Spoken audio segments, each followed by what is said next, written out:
எல்லாருக்கும் வணக்கம். என்னோட பேர் தன்வி. இன்னைக்கு நம்ம பார்க்க போற கதை சூரியனும் காத்தும். ஒரு நாள் வானத்துல சூரியனுக்கும் காத்துக்கும் ஒரு சண்டை வந்தது.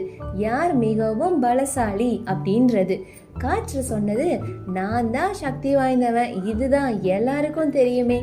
சூரியன் அதுக்கு அமைதியா, அப்படியா, சரி வா பார்க்கலாம். 2 பேரும் பூமிக்கு வந்தாங்க. யார் மிகவும் பலசாலி அப்படின்றத தெரிஞ்சுக்க. அந்த சமயத்துல ஒரு பயணி போர்வையை பொத்திட்டு பாதையில நடந்து போயிட்டு இருந்ததை பார்த்தாங்க. இதனை பார்த்த சூரியன் காற்றிடம் சொன்னது, அந்த பயணியோட போர்வைய யார் எடுக்க வைக்கிறாங்களோ அவங்களே பலசாலி. இப்ப காற்று முதல்ல முயற்சி பண்ணது. தன்னோட முழு பலத்தோட அதிகமான காத்த வீசியது. மரங்கள் எல்லாம் வளைஞ்சு வளைஞ்சு ஆடினது. இலைகள் எல்லாம் பறந்தன. தூசிகள் எல்லா இடத்துலயும் பறக்க ஆரம்பிச்சது. என்னடா இவ்வளோ குளிராகிட்டு இருக்கே அப்படின்னு அந்த பயணி தான் போர்வைய இறுக்கி பிடிச்சுக்கிட்டான்.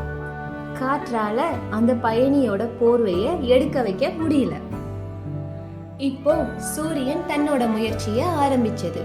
சூரியன் ரொம்ப மெதுவா கொஞ்சம் கொஞ்சமா தன்னோட வெப்பத்தை அதிகரிக்க ஆரம்பிச்சது.